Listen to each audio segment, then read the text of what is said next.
A very good afternoon to you all, my dear friends.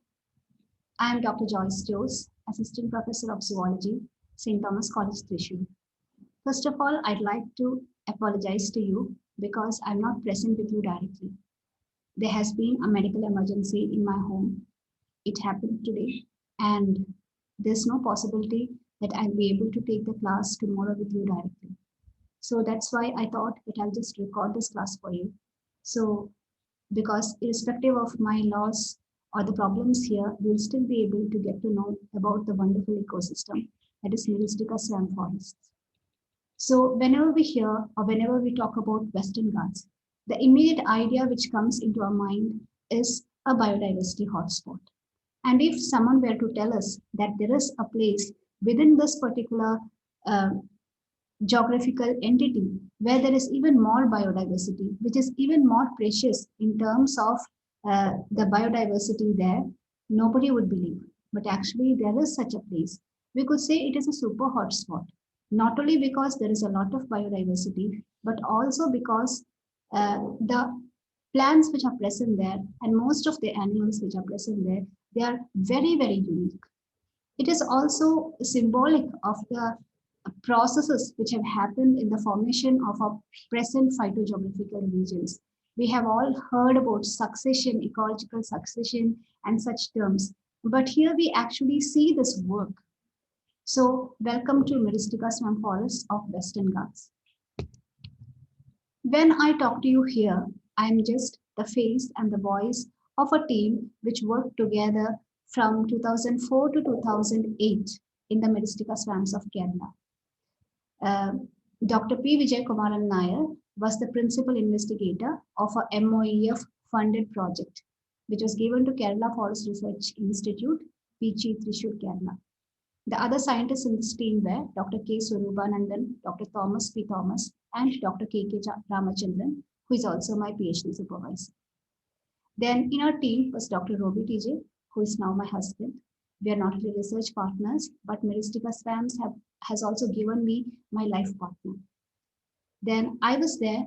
Robi was working for, Robi actually worked on the mapping and documentation of the vegetation, whereas I worked on the faunal and the disturbance part of Myristica Swamps in Kerala. We were assisted by Shinoj Tiam, who was the technical assistant there, and we were backed up by the support of very efficient trackers, Sri Ramakrishnan and Sri Janardhanan Kani. So all my thanks to Kerala Forest Research Institute and the Kerala Forest Department when I start talking about Myristica swamps. Because without this entire team, nothing would be possible. We wouldn't be able to do anything at all. So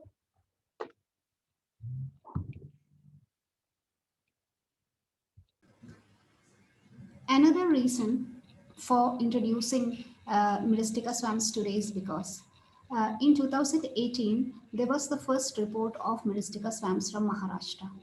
And even recently, in 2021, in January, there was reports in the popular media about Myristica swamps being reported from Sindhudurg district in Maharashtra.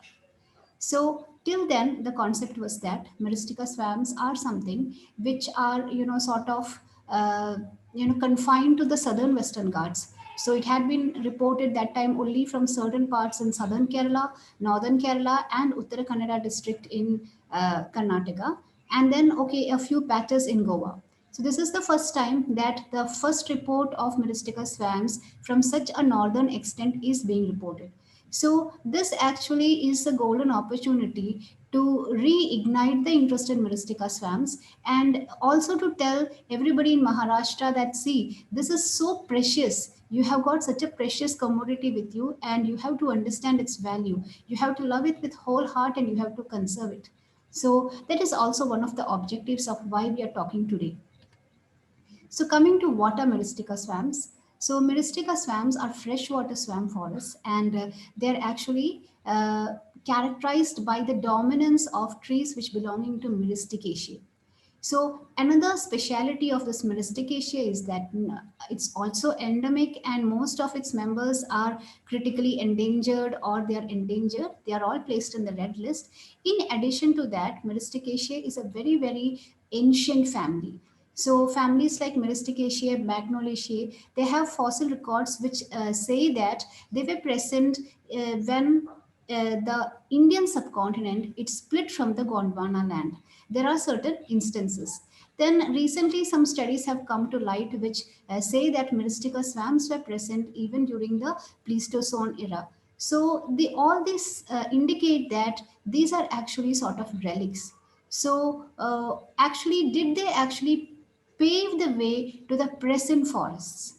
That could be a very valid question. So initially, when the forest started, when the angiosperm forests they started forming and all. So what was the process which actually, slowly made way for the present species? So where these species? There are so many questions which could be asked here. In India, so again, coming back to freshwater swamp forests, there are different types of freshwater swamp forests. There are terminalia swamps, Casuarina swamps, there are different types of swamps. But when we talk about Myristicaceae swamps or Myristica swamps, we are talking about the dominant vegetation belonging to the Myristicaceae family. In India, that is especially Western Ghats, the dominant species have been Myristica fetua magnifica and Gymnocranthera furcuhariana. So Gymnocranthera furcuhariana has also been called Gymnocranthera canarica and Myristica canarica. Then Myristica fetua is the variety here. Magnifica is the species. So this is Myristica swamps. So like you see, Myristica swamps, they are actually swampy and their characteristic appearance is this roots, these aerial roots. So in Kerala, we have got Kandal Vanangal. So when we say Kandal Vanangal, they actually mean mangroves. So the first image when we talk about mangroves, it comes to the first image which comes to our mind is a lot of aerial roots. The only difference here when we look at is of course the species composition and the major factor that these freshwater swamps are freshwater. They are not brackish, they are not salt water, they are fresh water. And another characteristic feature is that they are deep inland. They are not found on the coastal regions, they are deep inland. There are certain suggestions, there are studies from people like Satish Chandran who actually suggest that they must have been in a continuum in the bygone eras. So where the Myristica swamps or freshwater swamps like Myristica swamps must have been placed in the inland spectrum and they must have slowly graduated in various swamp forests along the river lines and ultimately ended in the mangrove forests. So there are so many such theories which abound. But ultimately, what happened was, what with the invasion of the human population and what with the destruction of the forests and the changes in the climate and the land use, these Myristica swamps have been confined to very, very small pockets. So in Kerala, the places where we mapped, we understood that the swamp patches were less than, say, 2 kilometers square. So that was the entire extent of swamps in Kerala in the southern region. So there have been many, many reports of Myristica swamps. I'm not going to quote all of them, but at least I'm trying to quote the pioneers. So of course, people feel very bad as soon as you see Myristica swamps. Even I have this feeling. As soon as I see any article on Myristica swamps, I immediately go and see, okay, have I been quoted?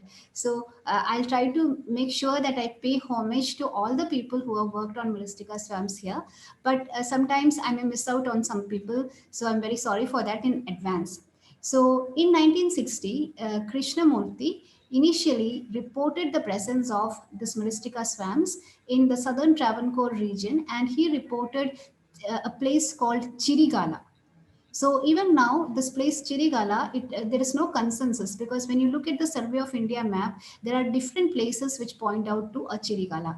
And all of these places in southern Kerala, that is in Pathanamthitta and Kollam and Trivandrum region, they're all having these Myristica swamps. So anyway, we do not know which was the exact site where Krishnamurti in 1960 actually first stumbled on the Myristica swamps, but that was the first report of Myristica swamps from India, first formal report of Myristica swamps. Then before that, it is said that before that, a lot of swamps were cleared off because when the Britishers they put in this Indian Forest Services, their angle was to exploit. So they did not think about the biodiversity aspect for a long time. So when they looked at the trees in the Myristica swamps, okay, they were useless as timber, or they did not have value for what they had in mind. So they were basically focusing on teak and mahogany and all that. So this just slipped out of their, it is said that it slipped out of their, say, consciousness. And the Myristica swamps and the trees there, they were basically used as sleepers in the railway. So that was what it was used for. Then in the 1950s and all, there was a lot of famine. And then the government of India and the state government, they actually said grow more food movement was initiated, especially in Kerala, where people were actually encouraged to, occupy these so-called wastelands and start agriculture. So a lot of swamps must have been, say, translated, or it was converted to paddy fields. So before 1960s, what was the status of Myristica swamps? We do not have much of a formal report. Of course, it may be lying buried in some archives, but as of now, Krishnamurthy's report was the first report. In 1968, Champion and Seth, they actually had a new classification made for these Myristica swamp forests. So first of all, they said freshwater swamp forests, and then they added Myristica swamp, and the classification was 4C. So if you just go back to Champion and Seth 1968, you can very clearly see how the freshwater swamps have been classified, and after that, a subdivision for Myristica swamps 4C bar FSI. FS stands for Forest Survey. Then 1988, Pascal. Then 1988, Rogers and Pava submits their report, and they actually highlighted the systematic destruction of these swamps. And they also called for conservation measures on priority one basis, which meant that it should have been acted on immediately. And they actually suggested the formation of a Chirigala wildlife sanctuary in the southern part of Kerala. But like many of the usual proposals, it also gathered dust. And as of now, we do not have any national park, devoted to Myristica swamps. Then the first comprehensive study was in 1992 by Varghese. It was actually a BSc dissertation from the Agricultural College of Kerala. Then later on, by 1995, Gadgil et al. They had again highlighted the systematic destruction of these swamps in Uttara Kannada. Around the same time, Kumaran et al. He documented the presence of Myristica swamps in 1995.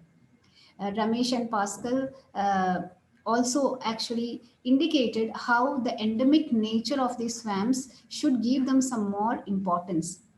Then in 1999 and in the first half of the 200s, Chandran et al., Chandran and Mesta and their team, they highlighted and they worked a lot on the swamps of Uttara Kannada region.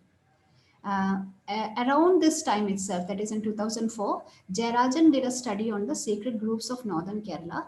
These sacred groves were at that time only confined, or they were just described as sacred groves. But the fact was that the majority of the trees here did belong to Myristicaceae, but that belonged to Gymnocranthera furco Haryana, which did not have the characteristic stilt roots, but rather had the knee roots. Then some other studies, there were many initial faunistic studies on Myristica swamps. Arvind et al. In 2004, Ali et al. In 2006, and Subramaniam in 2005. Subramaniam in 2005 actually indicated the presence of Myristica bamboo tail, a damselfly which was endemic to the Myristica swamps of Uttara Kannada and Karnataka. Then there was also a discovery of a frog, Mercurana myristica palustris from Kerala, which is also considered to be endemic to that particular region. In 2006, Varghese and Krishnamurthy, they documented the presence of Myristica swamps in Pepara Wildlife Sanctuary. And maybe during this time, we started our work and we started mapping the swamps of southern Kerala. And we did a lot of work on the floral diversity. Most of it, the floral diversity has been published. The faunal diversity wasn't published much because that was a time when the taxonomy of many groups were undergoing upheavals. And once we left the field, we were unable to renew our forest department permits. So we couldn't collect more specimens or follow up on the identification. And then we all, sort of uh, diverged to different paths, and that part remained unpublished. Most of that faunistic studies remained unpublished or underpublished, whereas there is good documentation of the mapping work and the phytosociological work which we have done. So it is in this particular situation that, okay, there were many other studies also which I haven't mentioned, because these are not looking at the entire Myristica swamps. They are talking about germination studies, relation between the crabs, pollination studies. So such studies have been there. You are most welcome to just browse the internet and just type it down, type the keywords, and you'll get a lot of studies which have been done, very reputed studies, very reputed institutions, including TBGRI from Kerala, have been involved in this. So it was in this scenario that in 2018, Current Science published the first report of Myristica swamps from Maharashtra. And that was a sacred group, which I think is pronounced as Kanachi Devrai. And these people, they were working on otters. It is, I think you will be very familiar with these people. I don't know them. So they were working on river otters, and they stumbled upon this Myristica, and they saw these trees with the stilt roots, and they were so shocked. So they decided, okay, what is this? We have to look into it. And they finally said that, okay, yes, these are Myristica swamps. So I also would like to congratulate the Maharashtra government, because they, as soon as they were notified about the presence of these swamps in the state, they have immediately, denoted it as a heritage site. So congratulations are due for that. I just hope that the government and the community, they work together. So I do not know much about the swamps in Maharashtra, because I haven't even visited there. I have visited the Karnataka swamps, even though I haven't studied much, but I have an in-depth friendship with the Myristica swamps of Kerala, and that is what we are going to discuss now. So, like I have already said, Myristica swamps are freshwater forests with Myristicaceae as the dominant vegetation, and the characteristic features are the presence of these aerial roots. So, there are two types of aerial roots, the knee roots and the stilt roots. And the most important part from the conservation viewpoint is that these swamps cannot be found anywhere. They need very special abiotic conditions for development. And not only that, they are naturally fragmented. So because these abiotic conditions are found only in some places, they are already restricted in distribution and naturally fragmented. And then into this picture add the anthropogenic disturbances, and we have a recipe for disaster. So now what are the special abiotic conditions? We find that these swamps are basically low altitude swamps. So reports of high altitude swamps are very, very far, very, very rare, especially from the Western Ghats, or maybe we need to do more survey. And we generally find them in very flat bottomed, gently sloping valleys. And another criteria here is that they have to be between heavily forested hills of evergreen forests. So what happens is that this Myristica swamp is like a bowl. All around we find these evergreen forests, and in most cases these evergreen forests have been cut off. So there may be a mixture, deciduous, moist deciduous, semi-evergreen, even plantations and fields are there nowadays. But around these, for these to develop, actually we should have this evergreen forest which will maintain the water table there. So when the rain comes down, there is a small seepage, gentle seepage of this water to the downstream into this bowl shaped bottom to the saucer, and small sluggish streams. They're not, running out. It's not like the mountain streams which are jumping around with energy. These streams are very sluggish. They flow very slowly. They reach the saucer and they actually settle down there. And then the drainage there is a bit poor, so the swamp forms there. And it is into this particular region that the Myristica swamps are able to evolve in. Then again, generally, the understanding has been that heavy annual rainfall averaging 3,000 mm and a temperature ranging from 20 to 30 centigrades is necessary. So we do not know whether this has been due to lack of documentation. We have never heard about swamps in Maharashtra or other places of India. So maybe further field work. So because this is actually inside the forest, people just don't care. We have to go and search for each and every point to find out, okay, is this a small patch of Myristica swamps, to actually understand the true extent of these swamps. So these are some of the, because I can't take you to the swamps, at least I can show you the pictures. These are the stilt roots. So in this case, the trees are young. So the stilt roots are sort of, isolated around each trees. But in this case, this was a swamp called Udaranjira. Here, the trees are quite old. So you can see how the stilt roots have sort of spread over, covering, making a carpet of roots. So when people like us, we are sampling inside the swamp, we actually walk on top of the roots, because if we step into the swamp, we'll just go down. So better to, check the integrity of the root and see if it's not rotten. You walk on top of the roots. That is the best. So these stilt roots, they're characteristic of the Myristica magnifica, Myristica fetua magnifica. Whereas the knee roots, they are characteristics of Gymnocranthera canarica. Then, depending on the characteristics of that particular swamp, what are the type of the hills around, what is the forest around, depending on that, inundation can be very, very different. So sometimes in rainy season, you may have places like this where you can be swept away, whereas in dry season, there will be just stagnant pools where if you step in, of course, you may go down at least to your waist. So the change is very, very drastic, especially in some swamps of southern Kerala. Every swamp becomes unique. Then another characteristic features is this gargantuan lianas. So I haven't had time to keep the photos where I have been there with scale, but I would be reaching only up till here. These are huge. Huge means, huge is an understatement here. You could actually climb up this liana and lie down here to escape from elephants. So that is the size of these lianas. They are very old. Then undergrowth like Legionandra, then canes, reeds, all of these are very, very common undergrowth. And then again, when you talk about undergrowth, here also there is a lot of differences, because earlier I showed you the swamp Udaranjira, where the stilt root has completely covered the forest floor. So in this case, the only undergrowth would be the small myristicaceae which are regenerating and coming out.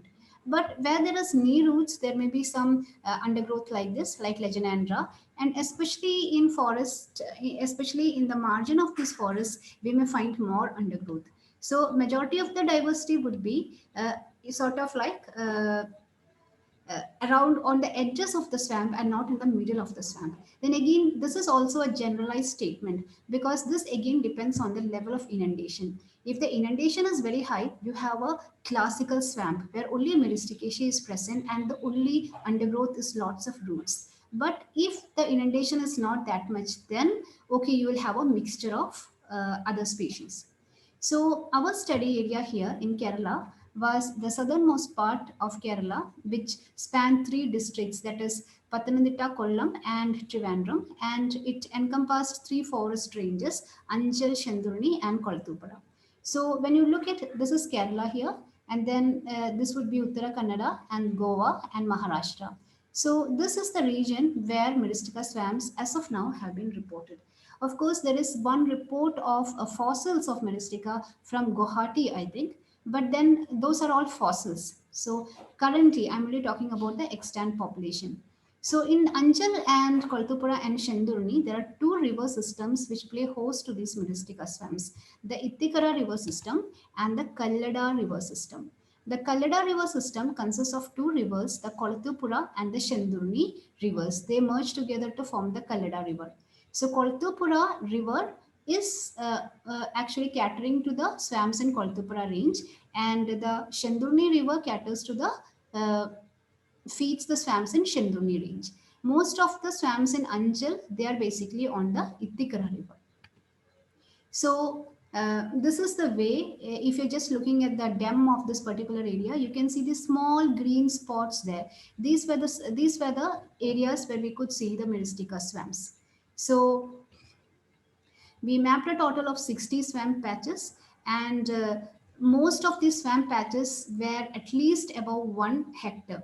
So they were very small patches. It is very difficult to map there, because at that time the GPS available, they just wouldn't penetrate the canopy. So we had to mix up both GPS readings and manual survey to map the entire margin of this swamp. And ultimately, we just focused on those swamps which were at least 1 hectare or above. So of course, there are smaller patches. But overall, we were able to map these regions, and we found that the cumulative area was around 149.75 hectare. So in other weights, it would be less than 2 kilometers square. And this is how the swamps were grouped. So like I have already said, there are two rivers there, Itikara river system and Kallada river system. The Kallada river system has two rivers, Koltupura and Shendurni. And again, there are so many tributaries. So we actually grouped the cluster of swamps around these tributaries. So the first order swamps which are contributing, the first order streams which are contributing to Puar, they would form the cluster for this Kallada Kultupura. Whereas all the first order streams which hosted swamps in the Shendurni river, they would be making up the KS, that is Kallada Shendurni cluster. Similarly for Itikara river system also. Then this is just a model of what we had done. So if you're looking at the Kallada system, so this is swamp groups IK1, IK2, IK3, which means they are all belonging to the Itikara river system. Here we have got KK1 and KK2. So all of these are belonging to the Koltupura Kallada system. And here we have the KS, that is Kallada Shandurni group. So if you're just looking at KK1, the swamp group KK1, this is the region. If you just look in, if you just concentrate on them, what we would see was these were the swamp patches we mapped, and we've just superimposed them on the topo sort sheet so that we can very easily know where they are and all that. And this is the maps we actually were able to produce. So this was different from the maps which were made by the Pondicherry Institute, French Institute of Sciences in Pondicherry, because they actually said this entire region was Myristica swamps, which is in a sense true, because once upon a time there must have been a lot of Myristica swamps there. But by the time we were there, down there on the ground to study, we actually found that they were actually very less, and they were very, very restricted just along the first order streams, which actually contributed to each of these tributaries of the greater river. So again, these are some of the visuals from the swamps. You can see the knee root here. Here you can see the sand. So many a times there is a lot of sand accumulation. So people come here to take away the sand, the illegal mining. So all of these cause a lot of problem. Here you can see the Legionandra. Then here you can see how the regeneration is happening. This is a place where what tree has actually fallen down. So there is a gap in the canopy. So in this region, we have got a lot more undergrowth. Then you can see where inundation is too much, there is hardly any undergrowth. Then this is Embong, where there is a lot of pandanus. It's very difficult to go in there. So these are the different visuals which you would see. Every swamp, like I said, is unique. And even if you're, when you're looking at the phytosociological characteristics, we would find that myristicaceae is dominant. When you're looking at the macro animals, maybe you would see, okay, few frogs and a few reptiles are dominant. But when you look at these swamps, you see there are so many microhabitats there, and so many different small pH changes, temperature changes, the condition of the water, the soil is different for every swamp. So you can just imagine what would be the micro biodiversity there. And we haven't even touched it. We just did an overview of the macro biodiversity. So these are again some of the visuals of the swamps we worked in. Beautiful memories. You can see here in Marapalam, this was the this is how we mark the permanent transects, so that once we had made the transects, we didn't need to sort of disturb the swamp again and again. We just needed to go back there and make sure that we were sampling in the same place for the animal diversity part. You can see how the knee roots have the stilt roots are coming out, emerging. So sometimes it can be up to 1.5 meter in height.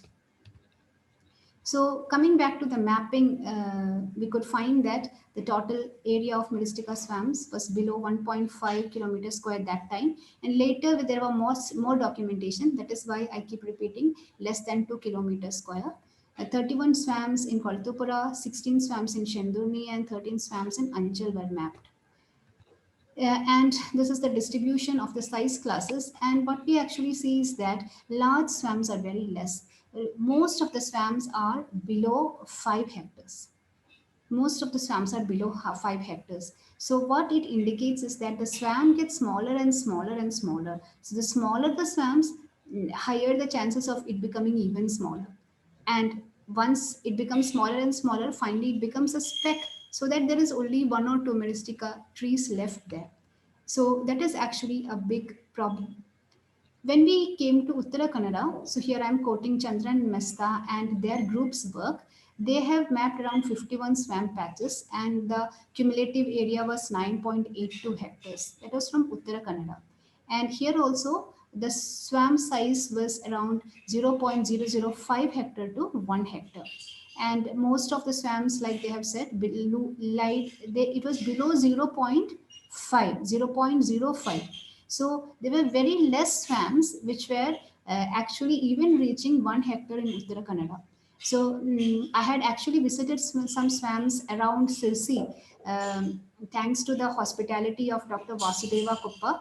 And I was really shocked to see that there was not even one Myristica magnifica tree. The trees there were basically, Gymnocranthera, and there was a lot of Semicarpus catholicanensis. But we did not see Myristica magnifica, which from the Kerala people's viewpoint is the iconic tree in Myristica swamps. So that is why I was so excited when I read the report of Maharashtra having Myristica magnifica or Myristica fetua variety. So Koltupura region, that is the southern Kerala region where we worked, it had 15 times cumulative land area of Myristica swamps in Uttara Kannada. And of course, there was more biodiversity also. To some extent, it was due to the latitudinal gradation also. So now, when we start comparing these, it's not about whether the swamps in Maharashtra, Goa, Kannada, or Kerala are better or worse. It is about wherever they are, we have to do more work on it and we have to get the data which is enough to conserve these. So I just run through the major trees, Myristica fetua, var magnifica. So this is how the young tree still roots look. The leaves, they are multicolored. The lower part is almost golden and the upper part is green. The hairs are also present here. The aril is actually a minor forest produce. This is an endangered tree, and like I said, this is restricted to swamps which are highly inundated. We don't even find these swamps in southern, these trees in those less inundated swamps. Of course, there may be few, but we only in certain swamps where there is good enough inundation all through the year do we see a good population of Myristica fetua or magnifica. Gymnocranthera canarica, it is much more abundant and it was the most successful tree in terms of IVI, basal area, etc., etc. And it could even survive in those swamps where inundation was zero in certain months. And it produces knee roots. So these are the knee roots you can see here. It is different to what we are seeing in the Myristica fetua magnifica. Nema attenuata was another common plant from the Myristicaceae, but it was usually found on the fringes of the swamp. So it is not very well adapted to the submerged condition. That is what we understood. It also has very small stilt roots.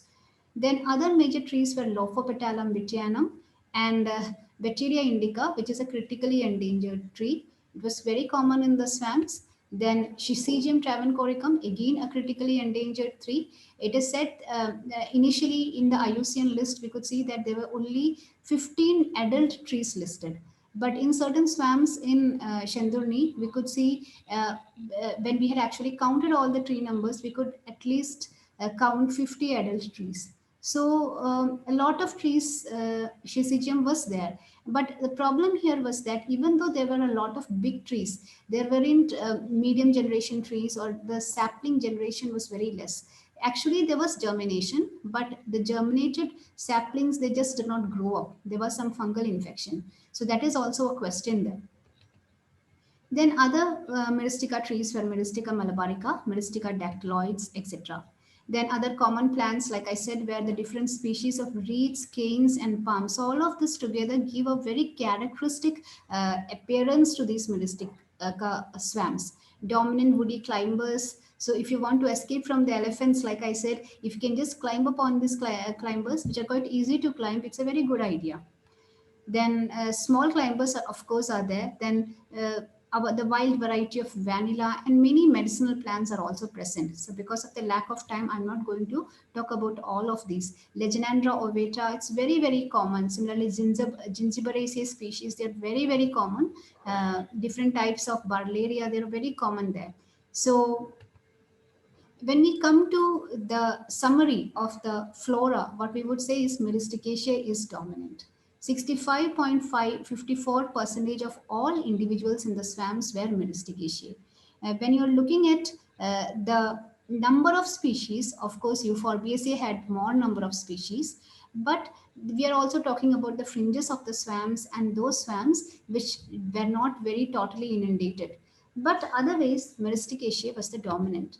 In terms of IVI, we found that Gymnocranthera had 87.21, whereas Myristicaceae had 73.82. So combined, you know that we measure the IVI in 300, is it not? So combined value of Myristicaceae was approximately this much. Whereas when you're comparing a similar patch of forest just outside the swamp, we see that this chunk is taken up by others, by so many other species. So the characteristic feature of the Myristicaceae in the Myristica swamps is not its species richness, but the presence of endemic and endangered very specialist plants. So when we talk about other forests, there are so many species. But when we talk about these small patches of Myristica forests, we find a place, a haven, where these trees exist. These trees cannot exist anywhere else. So if you want these trees to survive, then you need to conserve this forest. So that is the sum total which we take in. Again, if you're comparing the Shannon index across different forest types, so we had taken these different Shannon indexes from another KFRA report for comparison. So what we found was that all of these orange bars are taken from the report and these two bars are from our own study. So what we actually found was that the forests adjacent to Myristica, they are mixed forests. So they showed around 3.71 Shannon index, whereas Myristica swamps had one of the lowest diversity, 2.13. That is because of the dominance of Myristicaceae.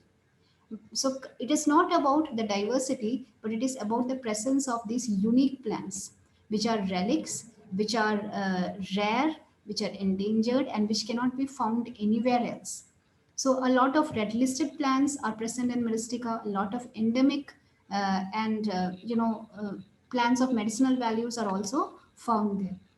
So if we were to compare the vegetation of the swamps in Uttara Kannada and Kerala, the study area, of course, like I have already said, is 15 times more in Kaltupara.